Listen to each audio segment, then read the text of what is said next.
you to hate the texture of your hair? Who taught you to hate the color of your skin to such extent that you bleach to get like the white man? Who taught you to hate the shape of your nose and the shape of your lips? Who taught you to hate yourself from the top of your head to the soles of your feet? I love people as I meet them one by one. People are just wonderful as individuals. You see the whole... My great aspiration, my greatest ambition is to be so good. Now, in that way, I'm tiresome, as I suppose, to live with, because I want to be a fantastic human being. I am the greatest. We're not disputing that, Cassius, but how does Sonny Liston feel about it? He can't feel but one way, and let's take everything I say and like it. Because February the 25th, I'm going to take back my job. I'm the champ. He's no champ. He's a tramp. When you see men fall, don't laugh. Learn. Learn. Because you're on your way up. And the things that tempt people to fall, you and I are not free from that temptation.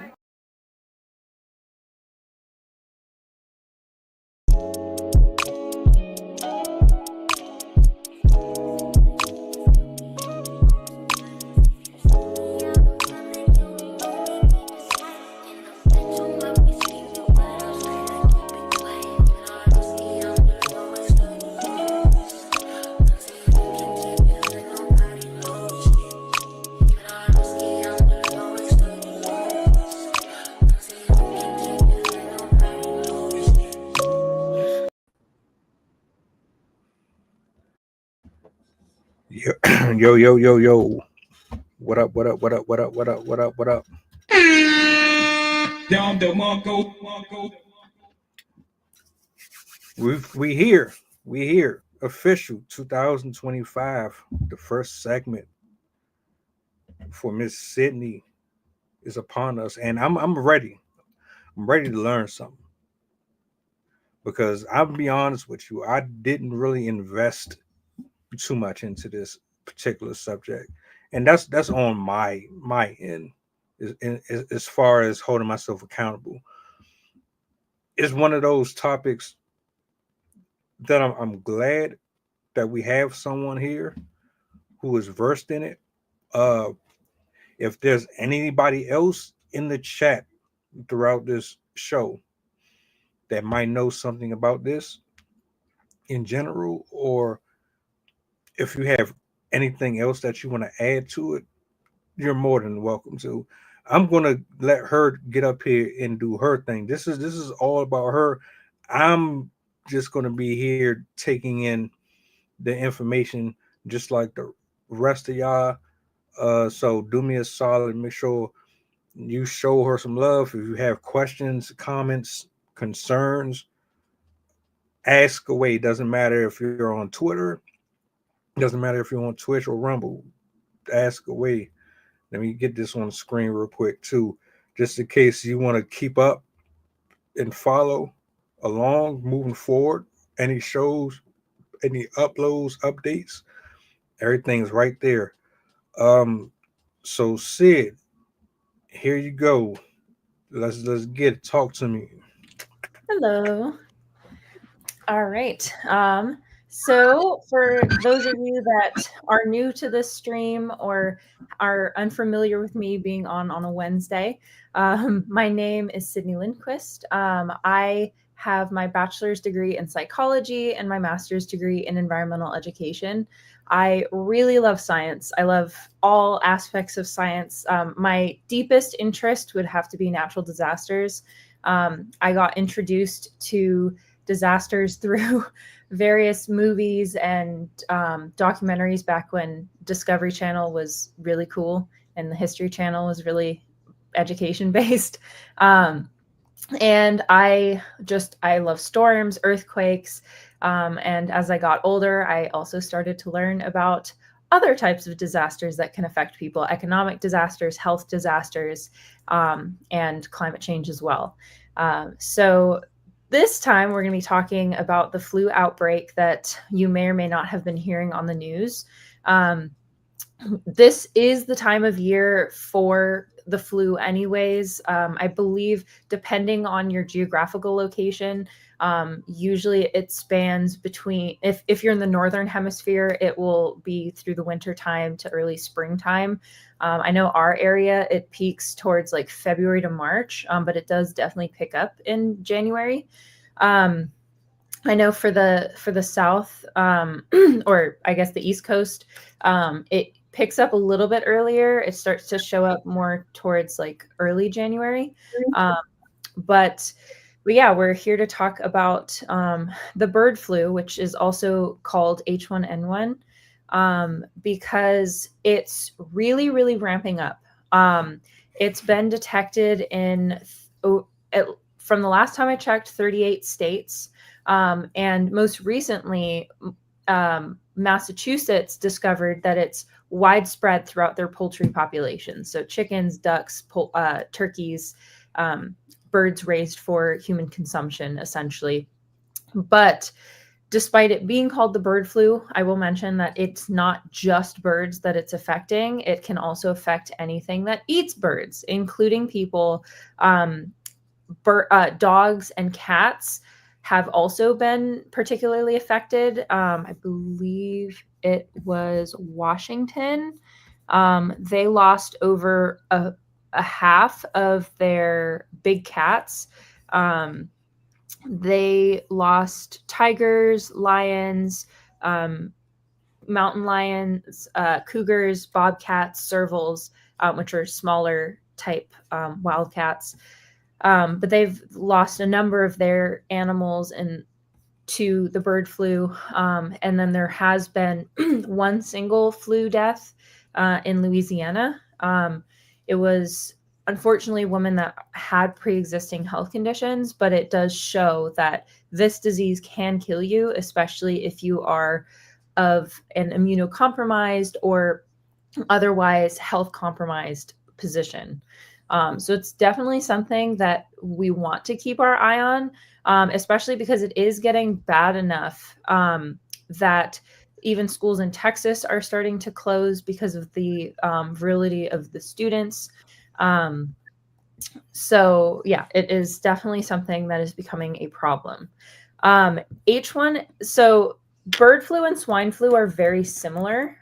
They are variants of the same base disease or virus. Basically, viruses can mutate, they can evolve just like every other living organism. And so swine flu is one variant and bird flu is another variant. Swine flu is more prevalent in cows, pigs, and I believe swine flu is more able to spread from pigs to humans. And yeah, just like Anna is saying, the 2009 outbreak, flu outbreak was swine flu. In 1918, there was a massive flu pandemic that swept through North America and Europe, as well as Asia. And I think it even went into parts of South America and Africa. But they had, let me look up the statistics because it was extremely severe. That one was bird flu. It was also called the Spanish flu. It infected 500 million people and killed roughly 17 to 100 million people, depending on it. In 1917, it picked up in China and then spread across to Europe and then to North America.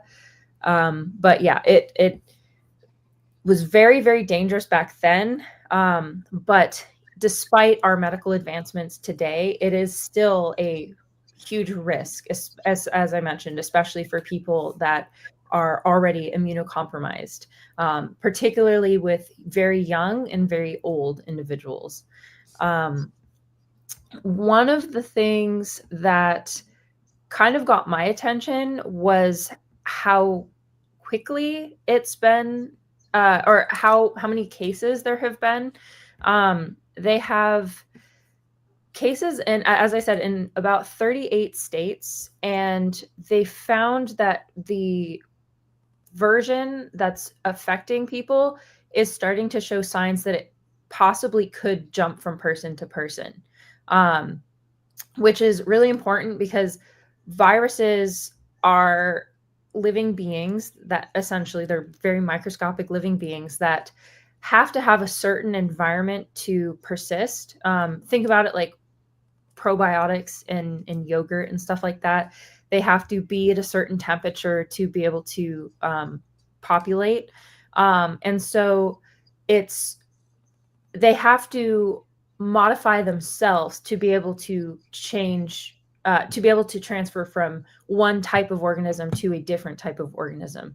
So the fact that they're more rapidly modifying themselves to be able to be viral to more species is significant. It's something you definitely have to worry about because currently the woman that contracted it and passed away and the people that are contracting it are in direct contact with poultry.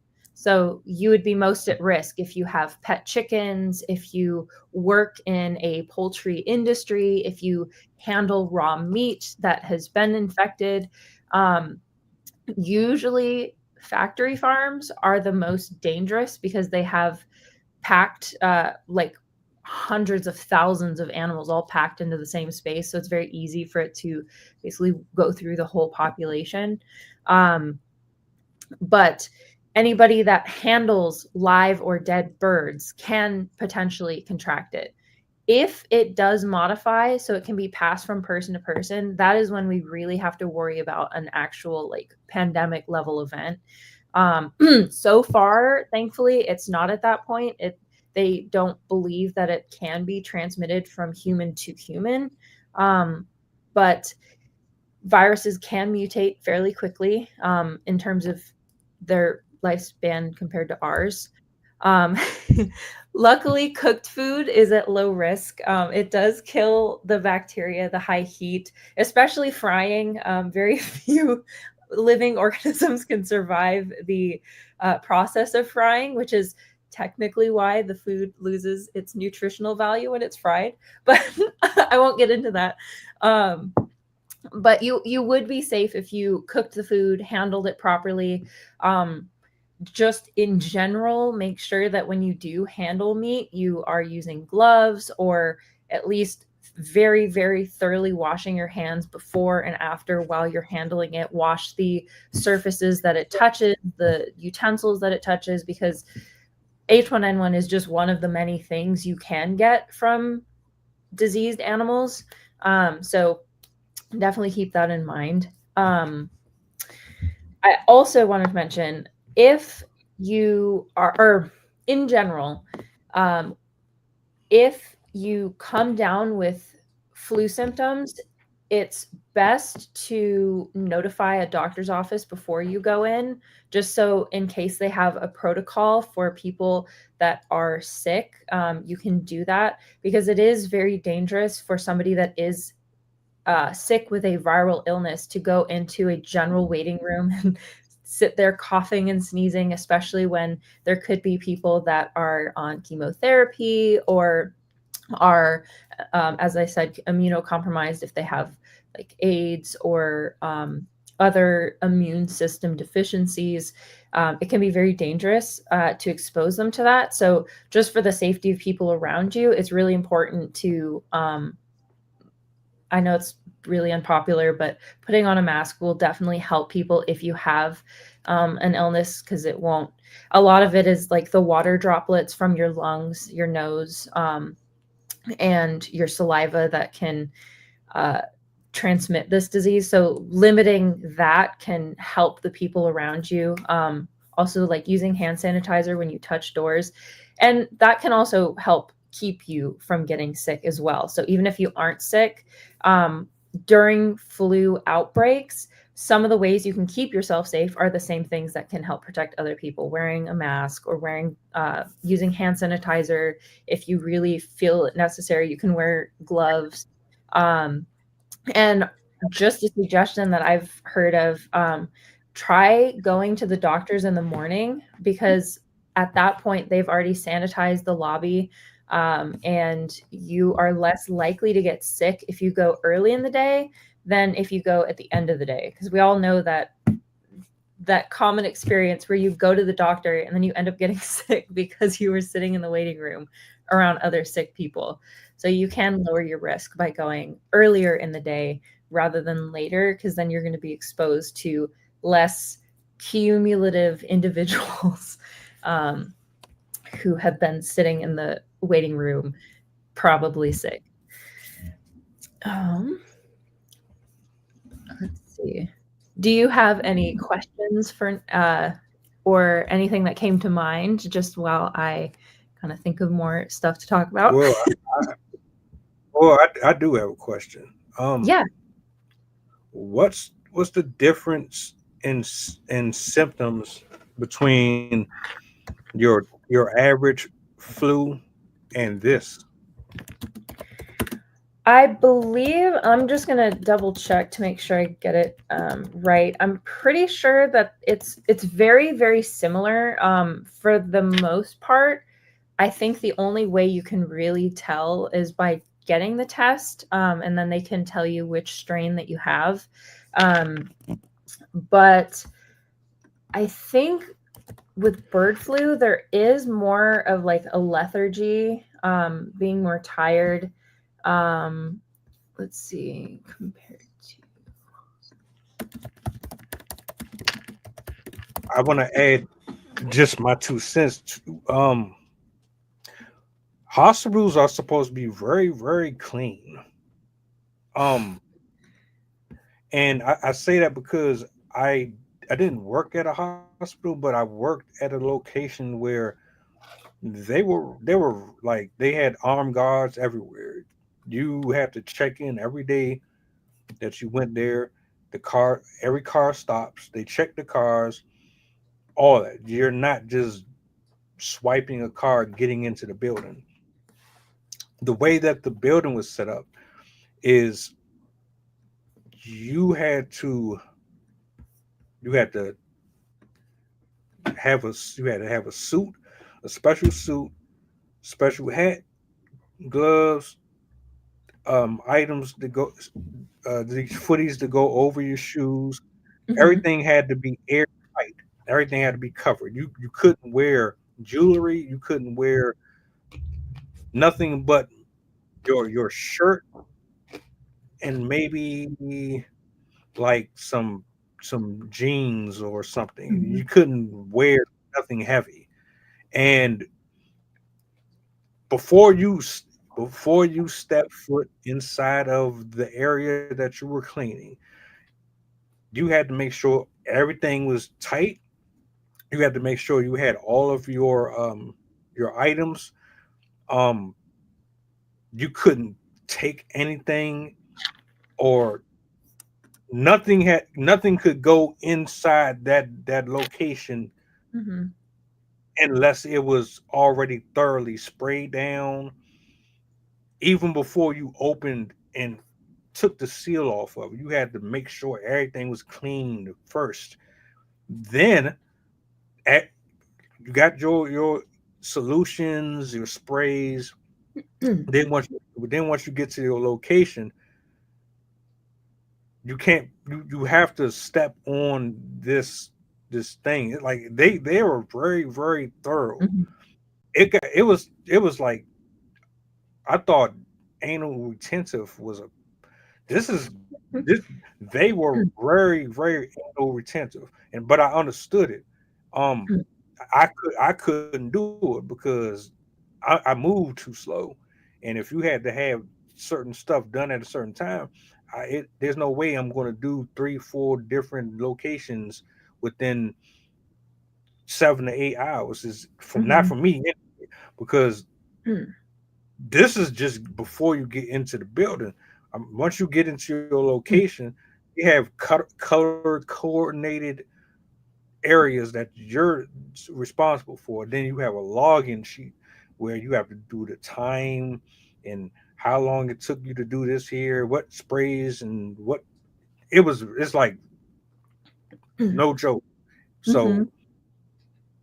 when you said to go to the hospital early, I go early.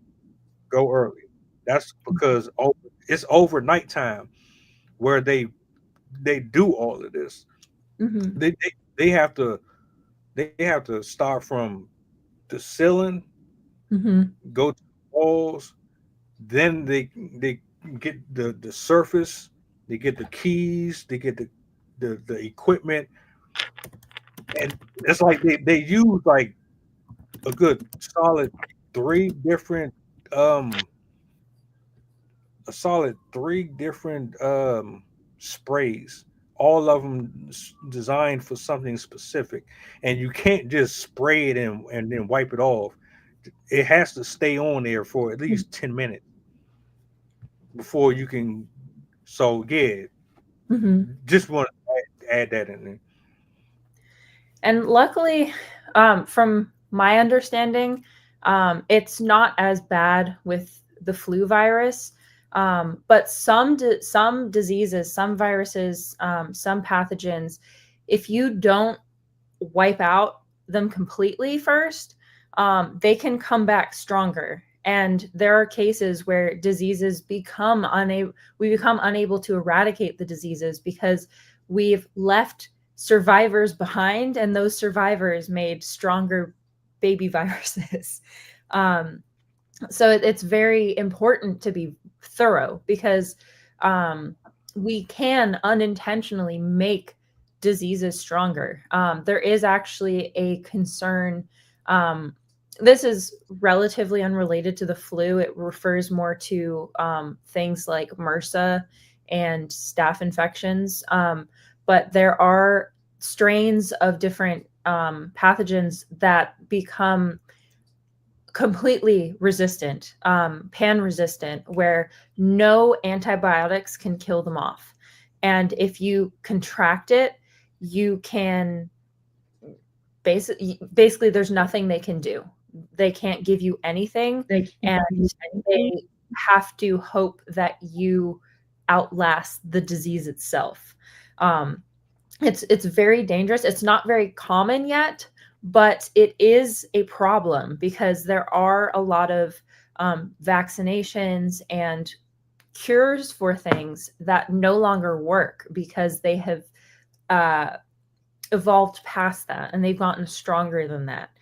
Um, Also, to kind of speak to the transmission of germs, a really interesting test if you ever want to see the process of how things spread. A lot of people, as I even said in the podcast, a lot of people think that it's just like coughing and sneezing. So if you're not coughing and sneezing, you can't transmit it. But we really underestimate how often we like touch our face and then touch the furniture, just like rubbing your nose. You can transfer it onto a surface, so, like touching even your eye and then shaking somebody's hand. You can transmit it through so many different ways. Any fluids, especially from your facial area, can transmit many of these diseases fairly easily. And it doesn't really take much. It just a fingerprint with something like that on it can allow that to spread across the surface. So that's why they have to be so thorough, because it could be at the bottom of a chair. It could be the back, like the hinge of the door. Like if you have that anywhere, it could make contact with somebody. And should they be a favorable biological host, that disease is going to rapidly run through their body. So it's very important, especially as I will continue to reiterate, if you have somebody that is high risk, you really, really want to make sure you take all the precautions for them. For example, my best friend has a son, and he has a really rare condition that affects I think only 14 children in the United States have ever been diagnosed with it. But because of it, he has a really hard time with his immune system. He's already had, he's 2.5, and he's already had a heart attack. They're located near the Los Angeles fires, and he he actually had to go to the hospital to help him remove the carbon dioxide from his body because the smoke in the air was compromising his ability to breathe. Kids like that, this could kill them if he contracted it. They have to be very, very careful. They have to use gloves when they handle him. He has to have a respirator thing sometimes. So it's really for people like that we really want to take these precautions for, because I know, especially for young people like me, it can be really easy to be like, I'm just going to be sick for a little bit. Like, I get a week off work. Like, it's the flu. It's not a big deal, but it can be a very big deal. You asked earlier what the symptoms were. So generally, we all kind of know fever over 100 degrees Fahrenheit, productive cough. So if you're coughing and you feel like the rattle in your chest, or you're actually coughing up phlegm or sputum, especially if it's like yellowish or greenish, that's a sign that you have an infection. A sore throat, muscle aches, headache.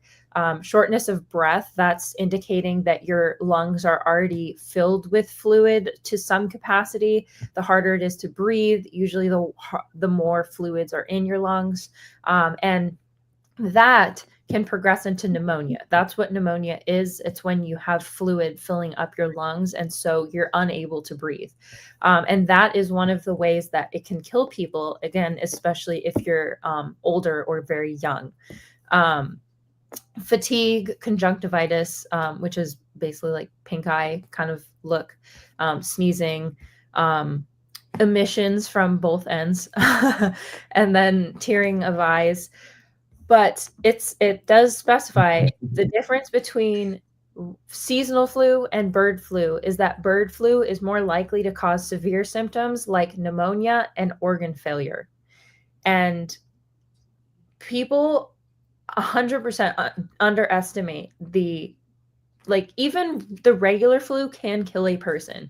I often, at least I remember during COVID, people were like, how does the flu kill people? But if your body is struggling to fight off a disease and enough cells have been damaged, your body will start shutting down its organs to try and preserve its energy, or because enough of the body is sick that it cannot sustain the life-giving processes inside of us. So it can definitely be very, very dangerous. So that's why it's important to stay on top of the news and to be aware, even if you aren't, as Anna said, medically fragile, because you never know. People, as we've seen with COVID, there are people that have symptoms to this day that had contracted it, and they came down with heart problems, lung problems, chronic fatigue. I've heard of some small segments of the population that even had partial paralysis or nerve damage. In very severe cases, it can even cause brain damage because of swelling in the brain, or a high fever can also essentially like cook your brain. So it's very important that if you start to have difficulty breathing, or if your fever is, I believe it's 104 is the cutoff. Yeah, if you have a fever over 104 degrees, that's considered a high-grade fever and requires immediate medical attention. And if you or your child shows a high fever, especially if it's that high, like 104, 105, 106, put them in a bathtub, put them on ice, like do whatever you can to lower your body temperature, because the prolonged exposure to that fever is what really, really does the serious damage. So it's super, super important to pay attention to your symptoms if you do start to feel off, because it can progress quite quickly. People really underestimate like flu. The typical like regular, ordinary, average flu is like you have a week of feeling kind of like shit, but sometimes it can happen in a day or two, like where you're feeling and then the next morning you're like, okay. And then the next morning after that, you're like, okay, something's wrong. I need to go. So it's really, really good to keep tabs on what you're feeling, what's normal for you, what isn't normal for you. And if you experience anything like nausea, chronic nausea, like you're not able to eat food, eat water, drink water, like hold things down in your stomach, and you go more, I believe the rule of thumb is more than 48 hours without consuming anything. Um, and then confusion, seizures, or obviously if you feel like you cannot breathe, go to the hospital, because that can quickly turn into a fatal condition. So yeah, make sure that you're keeping track of your symptoms, and if you are symptomatic, stay away from people as much as you can. Stay away from your kids. Try and cordon yourself off in your bedroom, and limit your interactions with people that have immunocompromised systems, are very, very young, or are very old, because those are often the first people to have serious consequences of an illness like this. Based on how you described and broke that down, I could understand why the company that I was at was the way they were. And Anna, to respond to something you said, if the hospital is actually doing their job the way that I was shown, then yeah, it'll be clean. But to be honest with you, a lot of them, they do not follow that protocol. I can only remember but so much of it. It was that much. They have so there's a gray code, there's a blue code, there's a red code, there's an orange code, they have Code black. different yeah, for different levels of all this. If you're not doing your job, this is how it works. I'm glad I have some information that I can share here. Um, this is how they do it. So you have a team of people who are giving the assignment to work in specific areas in a hospital or a facility that cares for people. Every level is different. They don't do the same job on every floor. Some people are meant to go to this floor, others are meant to go to this floor. They might use some of the same methods, but some of them are a lot more extreme and a lot more thorough than on other floors. So if they aren't doing their job, what happens is the person that's overseeing whoever's assigned to these floors, they come in right after the job is done. They come in, they check your logbook, they have this method where they test out your they basically check it. You know how when you were in school, your teacher went back to check your work? They go back and check your work. And the way they go back and check your work is they have like these swabs and these things that they use to apply to the surfaces of everything that you were supposed to touch. So if you were supposed to clean walls, computers, equipment that test for radiation and this, that, they use this to test. And if the test comes back that there's even a molecule of dirt, even just uh, you ain't do your job. You got to do the whole thing over. That's how serious they take it. So I don't know if everyone is doing their job to that extreme. They should be, But to what she was saying about how we touch our face and we touch this, that, you, you can't have that job. Like if you like to take your gloves off and you like to cough, and you can't have that job. You sneeze, if you take your anything off in that lab, you got to start over. That whole laboratory is contaminated. You take your gloves off, contaminated. You touch anything with your raw anything, contaminated. Hair follicle. If a hair follicle falls off of your mustache or your out of anything gets into that laboratory that's from your body, contaminated. And see, we're not as clean as we would like to think we are. Just based off of what I had 2 weeks training for that. After the 2 weeks, I just wanted my check, to be honest with you. I was getting paid. I was getting paid for the training. I needed the money. You know what I'm saying? And I thought I could do it, but like, nah, it's way too much. Like, give them some credit.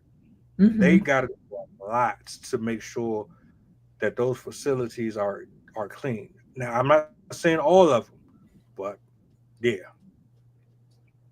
Yeah, and even like deli workers and stuff, they're required to have their hair in the plastic net. They have to have the gloves up to their elbows. They have to have the smock that covers like from their neck all the way down to the floor. They have to have like the covers on their boots. And they're not even working with illnesses per se. They're working with just raw meat.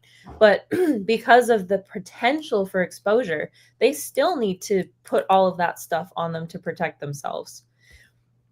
I just for my own curiosity, I looked up the difference between bird flu and swine flu in terms of the how it's transmitted and whatnot. I actually kind of found the answer funny.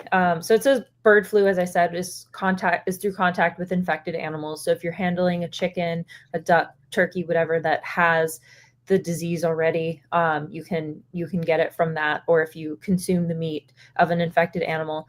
I thought their description for swine flu was quite funny. Swine flu is spread through the air when an infected pig coughs or sneezes on you.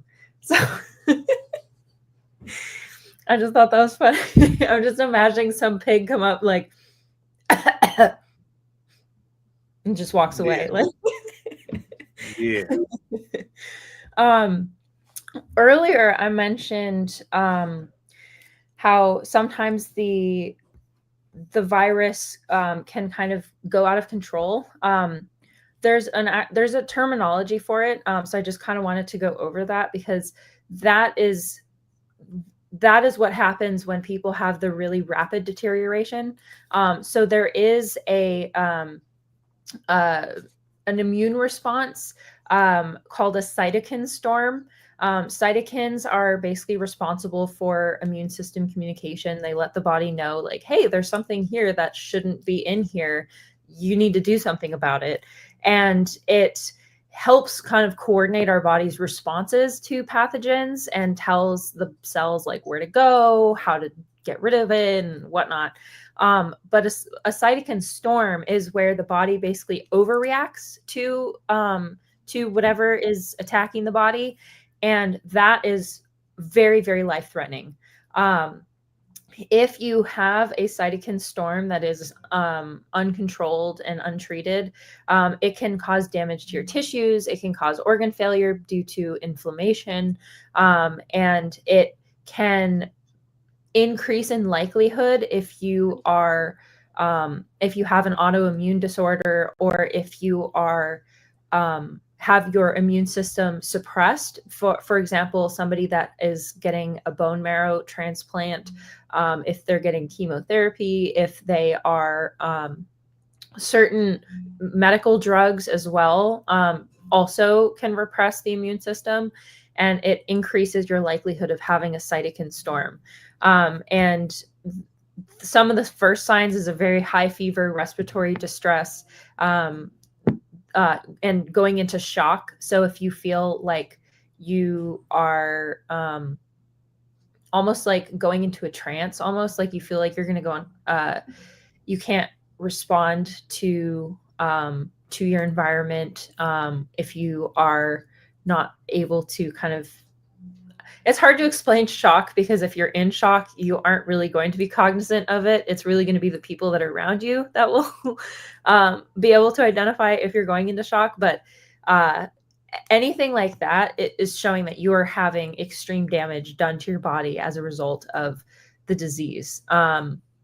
So yeah, it's super, super important to, if you have a cytokine storm and you're showing rapid development of the disease, go to the hospital right away, or call an ambulance if you don't have somebody to take you, because cytokine storms can kill people very, very quickly if that happens, because it's basically your body attacking itself. And you need a lot of supportive care. You might need to be intubated. You might need to suppress your immune system, ironically, with steroids. So it's super important that if you have that experience, that you go get medical help, because that is not something you can outlast. That is not something you can like drink electrolytes and get past. So yeah, if you have severe symptoms, do not be afraid to go to the doctor. Also, something to note, if you don't have health insurance, if you don't have the capacity to pay for medical procedures, still go to the hospital. Your life is worth it, regardless if you have the money or not. And hospitals in America have the duty to give you care if you show up there. They're not allowed to turn you away, especially if you're in that type of state. And so it's really better for you to save your life, even if you don't have the insurance. That can be something you can figure out afterwards, which it's tough to hear, but it is something that to keep in mind, that the doctors will not turn you away if you show up to those hospitals and you are in need of care. Yeah, that's also true. There's a lot of ways that you can get help with your medical bills beyond just insurance. I mean, even GoFundMe has shown incredible promise in helping people. I've seen it getting people cancer treatments. I've seen it getting people wheelchairs and prosthetics. There was even a girl that raised money to get a prosthetic arm for herself, and she ended up giving it to a different child because they were unable to access healthcare. So there are many ways that you can get your bill sponsored or get your bill paid for. So definitely do not, if you feel like you are in danger, do not be afraid to go to the hospital, because your life is definitely worth it to go to the doctor and get that care that you need, especially if your life is in danger. It's sad. And that's another subject that I want to cover at some point. Carol would definitely jump on the stream for that.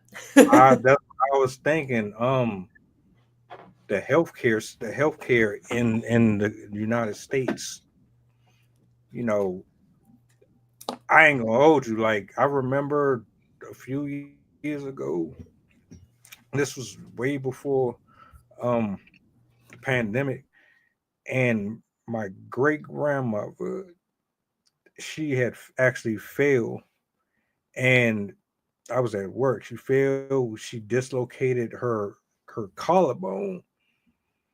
But like, she was a tough ass woman. She didn't even act as if nothing happened.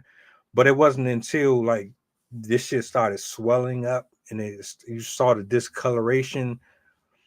My aunt came over. She noticed what happened, and they said, "Man, I'm gonna just drive you there. I'm not about to call no ambulance to take you."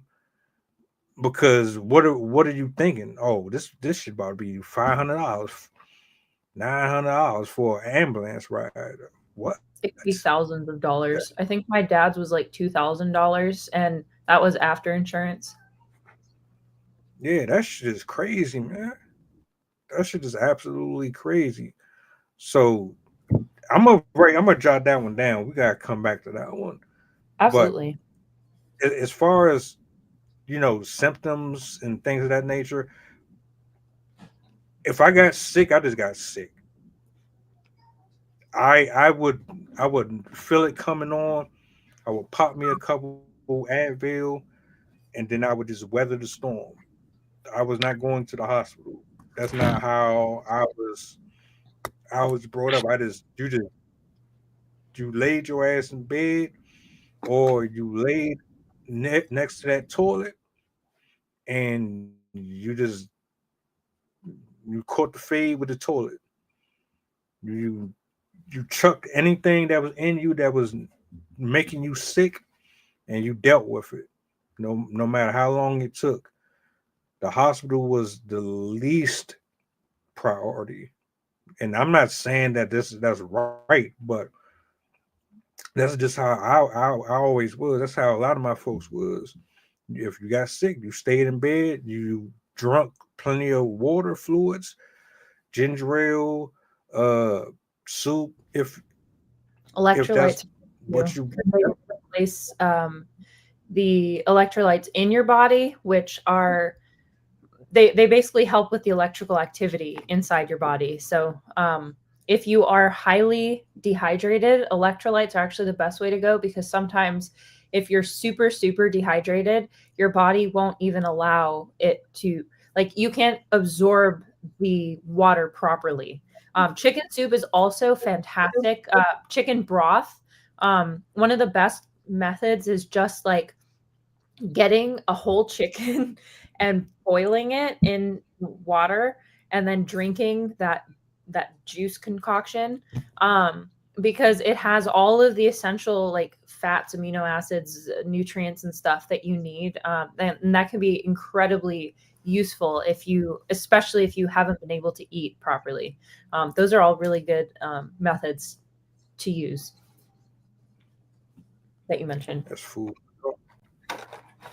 Food for thought. Food for thought.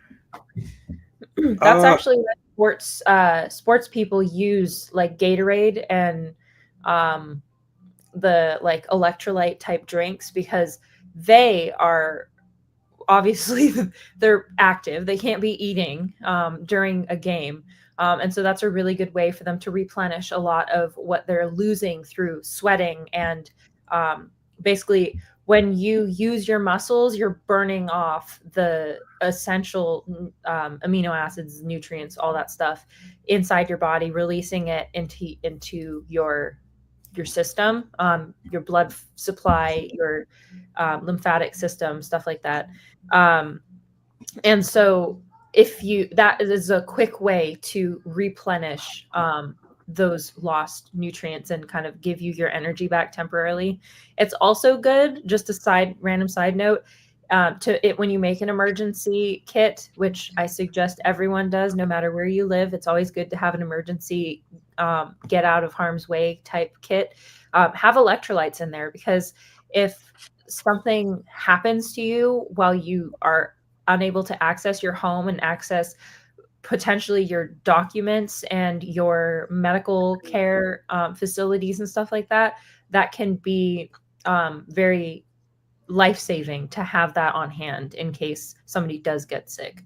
Um, but yeah, also, yeah, liquid IV is also fantastic.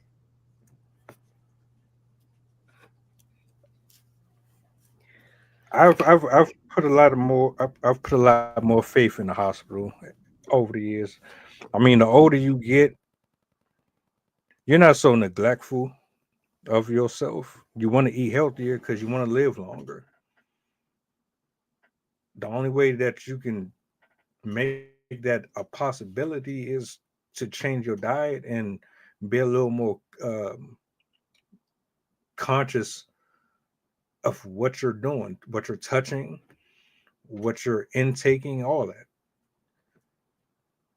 Ever since, like, once I came from that building, I could never look at cleaning the same again. When I go to clean, I start from the ceiling down. You want to get everything up here and you want to bring it down. You got to get the dust first. Once you get the dust out the way, then you go to applying your sprays, whatever that may be. And then what I'm telling you, the process is expensive. They have the money, the funds for it because of what they do. But if you're doing it on a smaller scale, you can do it at a reasonable budget Mm-hmm. and still get the same effects, Mm-hmm. just differently because with them, they have to air seal the rooms that they're using to clean. Nothing can get in Mm-hmm. at all. The slightest change of temperature, uh, airflow, all that, you got to start over. But I just think that is Oh, go ahead. no. I was just going to say I just think that is interesting. As much as I cook chicken and I mess with poultry and all that, it never really dawned on me that I could potentially get something from the food that I'm handling, like that in specific. Well, as But Anna mentioned earlier, salmonella is found in the digestive tract of animals. So if you think about it, if salmonella is appearing in meat that you're eating, that means that somebody didn't prepare that meat correctly. They allowed the innards of that animal to come in contact with the muscle meat that we are eating. And so it's sadly quite easy to accidentally contaminate meat, which is why it's super, super important. Like all the stuff about making sure that you cut open the meat and make sure it's fully cooked, make sure it isn't raw. You're checking the beef to make sure the color's right, and all of that stuff, because it's very, very dangerous to eat meat that is uncooked because of everything that it could carry in it. The point of cooking the meat is not only to make it taste better, but to kill off any of the pathogens that exist. That's why pork is particularly dangerous, because shockingly, pork is actually, or pigs are most immunologically, I don't know if that's how you say it, but they're most closely similar to humans in comparison to any other animal that we tend to eat. And so most of the viruses, pathogens, diseases that can impact pigs can also be passed to humans. We have very similar body temperatures, very similar body systems, very similar acidity inside our body. So there's many similarities that allow the same viruses to fester in each. So pork is actually one of the highest risk meats. You can get very, very sick if you eat uncooked pork. And uncooked pork or poorly cooked pork is linked to a vast number of diseases. I off the top of my head, I know. Let me just make sure I give you the right ones.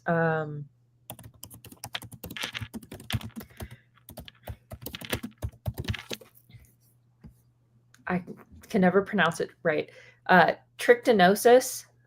That's basically like a roundworm. It's a intestinal parasite, and that's when you have food poisoning after eating raw pork. That's usually what causes it. It's the parasitic infections people get are most often from eating meat that still contain the eggs or body parts of a parasite. You can sometimes get it off of plants that are unwashed. So leafy greens are the most common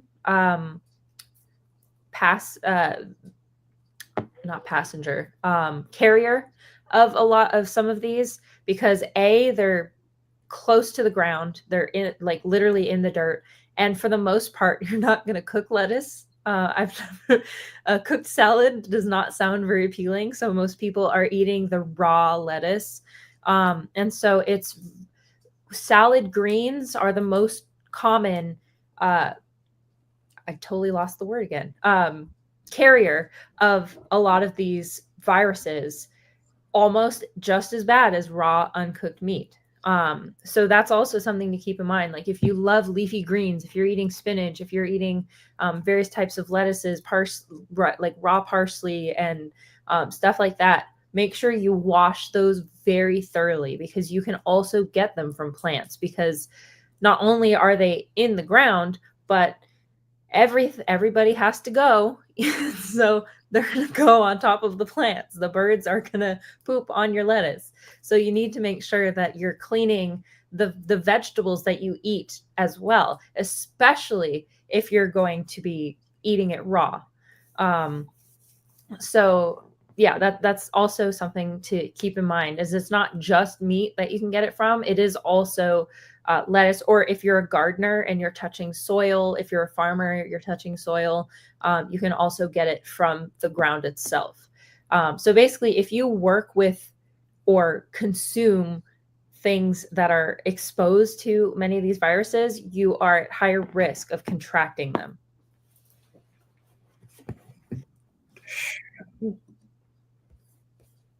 We all gonna die. We all gonna die. Shit. Damn it. Cut it out.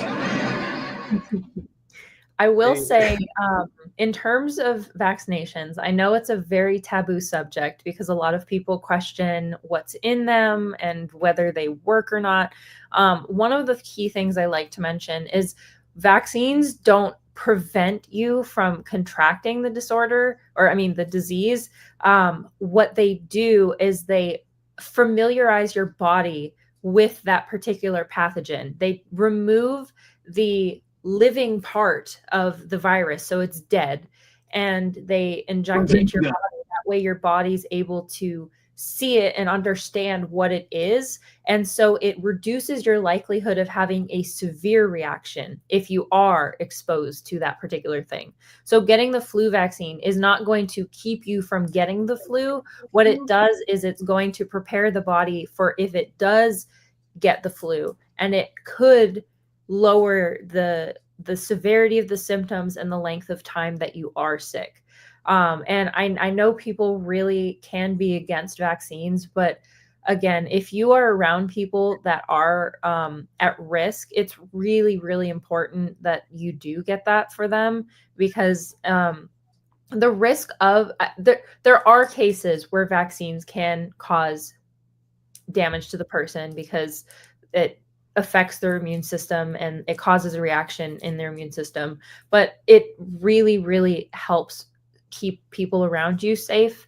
And it limits the chances that you'll be able to spread it to other people. So it is very important. Again, I know a lot of people don't like to hear it, but it is something that can reduce your chances of actually getting seriously ill from many of these diseases.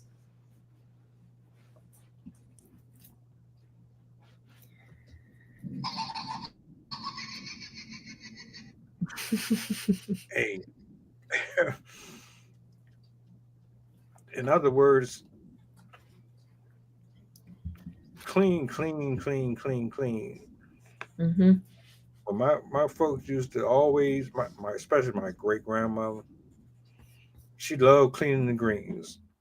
Anything came from the grocery store, she would sit there in the living room on the couch, where them greens at? All right, grandma. All right, hold on, I got you. Give her them greens. She on it. Now my grandmother, she was the same way.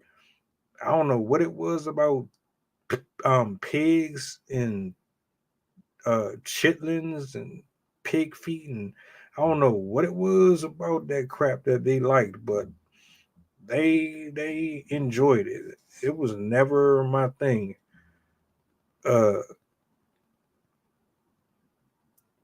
I think that's why I like to fry my food versus like just boiling it and baking it. It just seems like at least I know if I fry it, it's going to be cooked.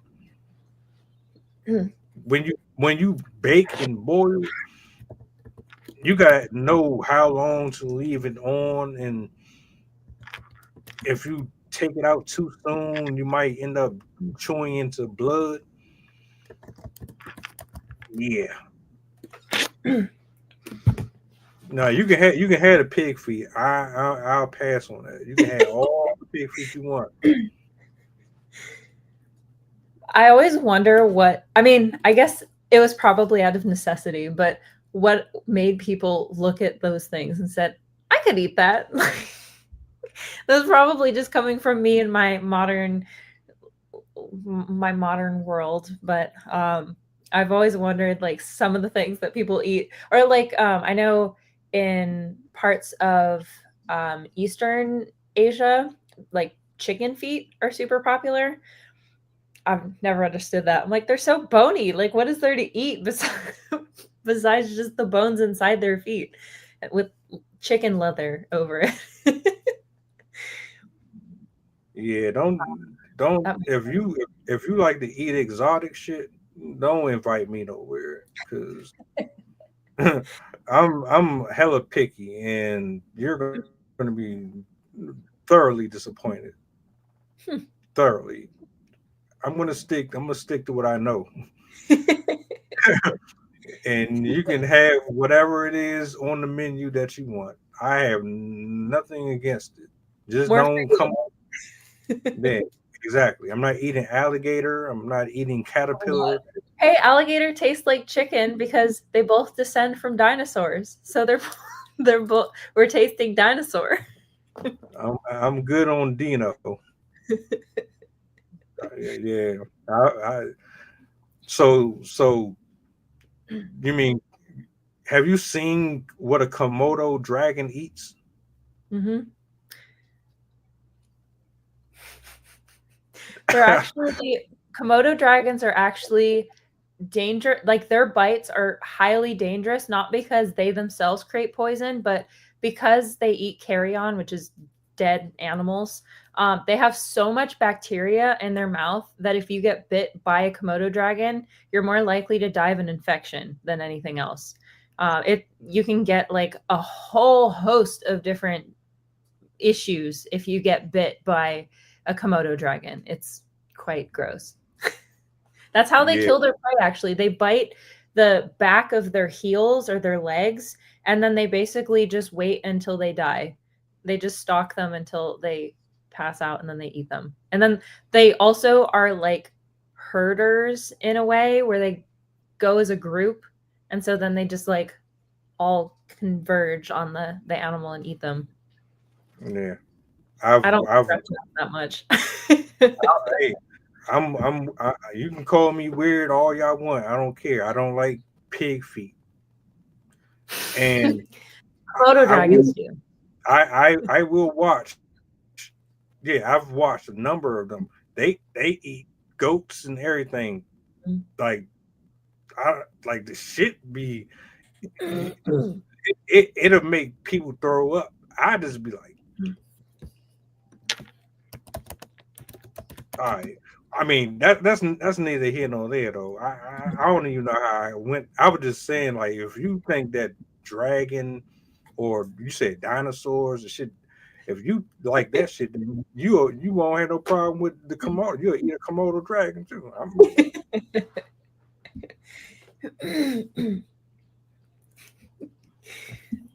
Just another animal fact: anacondas can and some boa constrictors can squeeze with a force of 300 to 900 pounds per square inch. So that's like 9,000 pounds of weight just like on your chest while they're squeezing. Yeah,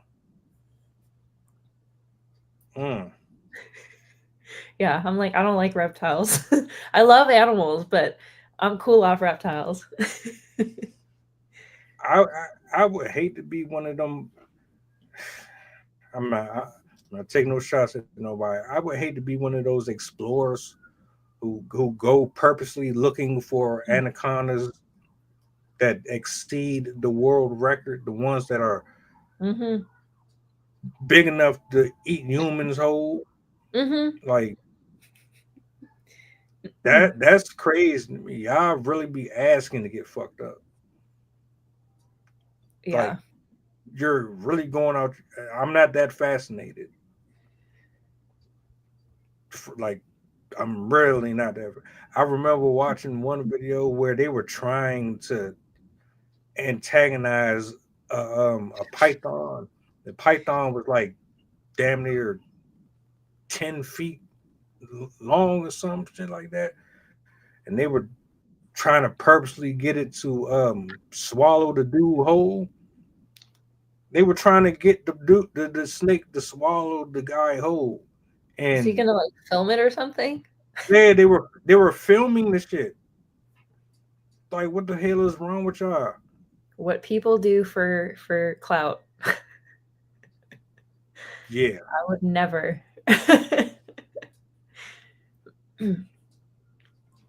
Oh my gosh. Anything that you want to close out with, or any last thoughts on this in general for the viewers? Well, overall, I would just say since we are smack dab in the middle of flu season, usually flu season can in some latitudes last until April. Also, I will mention, I don't know if we have viewers in other parts of the world, but the southern hemisphere is actually flip-flopped. I believe their flu season is like the end of our summer.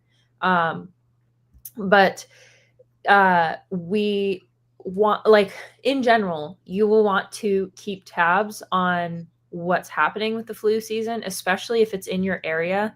I don't remember if I mentioned it, but right now Massachusetts found that like the majority of their animals or of their poultry has this disease. Washington State has had many of their wild animals passing away from the bird flu. And it's going to affect egg prices. It's actually making it so eggs are unavailable because in many areas, because the birds have been dying off in such large numbers. And in some cases, if they will preemptively kill the infected birds and throw them away so they don't end up spreading it through the rest of the population.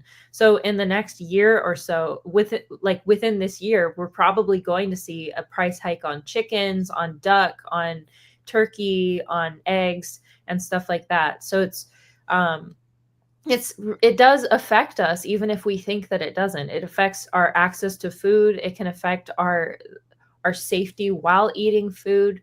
Oftentimes you'll see outbreaks affecting restaurants. And sometimes it can come with other diseases as well. Like some diseases will kind of crop up at the same time that the flu crops up, because when your immune system is fighting another disease, you're more likely to catch other diseases. So it is important to be aware of what's going on around you in the community so you can lower your risk. As I said, they're closing schools in Texas right now because of the level of flu diagnoses through their student population. So it's definitely something that needs to be paid attention to, because we really don't want something like this spreading rapidly through the communities, because again, it'll affect people that are already highly susceptible to stuff like this, but it can also affect, like, if you're a working mother and you rely on your kid being in school and then school gets canceled, then you won't be able to go into work, or the food that you normally rely on isn't going to be available. Food prices are going to go up, and all sorts of other impacts. So it is important to stay on top of public health, because public health affects many other areas of our economy and our general safety. So it's important to take this type of stuff seriously. I know we had a pretty bad run through with COVID, and there was a lot of distrust that came out of that. But medical doctors don't just by their degrees. Like they do. Most doctors, as long as they're following their ethical practices, they know what they're doing. They know, they see, they have research from decades and decades. So when they are promoting things, yes, there is. This is definitely something that we can discuss with Carol on in terms of healthcare. There, of course, is like price gouging and stuff like that. But largely, doctors enter the practice because they do care about you. They do care to give you the best care as possible. And most reputable, good doctors will not be promoting something that is going to harm you. So keep that in mind. Obviously, make sure that you are vetting your doctors and making sure they are actually good doctors, and that you find a place that feels comfortable to you, that feels like they actually support you. But stay on top of your health, eating healthy, drinking a lot of water, exercising. They can help you fight off diseases before you get them. Like staying physically active can definitely help your immune system. So there are precautions you can take before, and then obviously in the midst of any outbreaks, just be cognizant of like touching your mouth, touching your face, touching surfaces when you're in public, because that can do a lot to prevent transmission. People don't wash their hands when they leave the bathroom. Mm-hmm. Or they wash their hands, they like run it underwater and then they just shake it off and walk out. The Yep. soap is there for a reason. It's not only is it antibacterial, but actually the soap lifts the virus off of your hands, so it gets stuck in the bubbles, and then as soon as you rinse off your hands, it washes down into the sink. And it's not just a load of BS. Like it actually can remove many of these viruses and pathogens off of your hands. So it is, make sure you use soap. Don't just use water, please. I've seen so many people do it. It's so gross. Or they like cough into their hand and then they shake somebody's hand or like pat them on the back, and I'm like, yeah. oh. Yeah. I'm lucky my husband's a germaphobe. Oh yeah. Oh yeah. Not playing around with that. Mm-hmm. If I lick a spoon or like if I eat something out of his bowl and then I put the spoon back, he'll be like, it's yours. I don't want it. He's very particular. If he sees anyone, my favorite story is he went on a date with this girl, and she she got a milkshake, and she like licked the spoon and then stuck it all the way down into the milkshake, and he was just standing there like, this is not going to work. I cannot be with you. I ain't mad at that. That's definitely a wrap. No, don't play with my food. Don't touch nothing with your fingers. Don't lick my cup. Don't. Yeah. Be sanitary, people. It can actually save your life.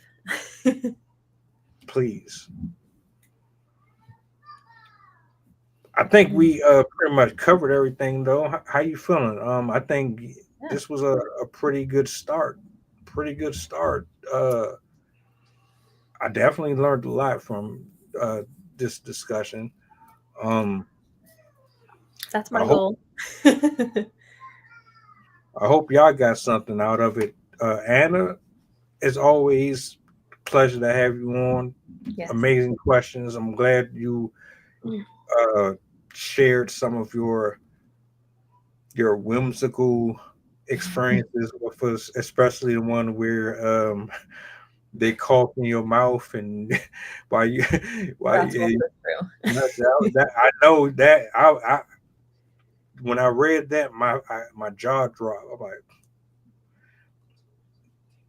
yeah, I get it though. That's your kid though, so you can only be but so dramatic over it. You know what I'm saying? If it was anybody else and somebody actually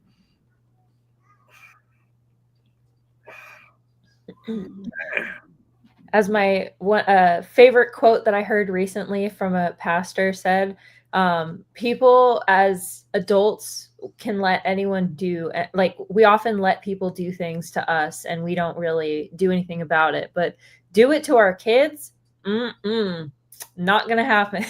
We will come after you if you do anything to our children. Damn, I need to jot that one down too. That was Darius Daniels. Yeah, let me go ahead and jot that one down before I forget.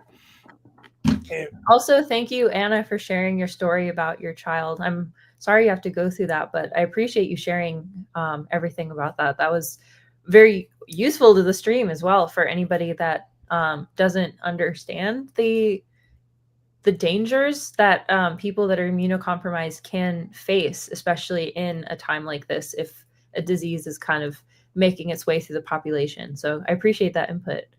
And also, yes, don't let animals lick you in the mouth either. I have seen people do that and it's grosses me out so much. Like, don't let your animals lick your face, because that is not sanitary at all. I think some of them people are low key freaky though.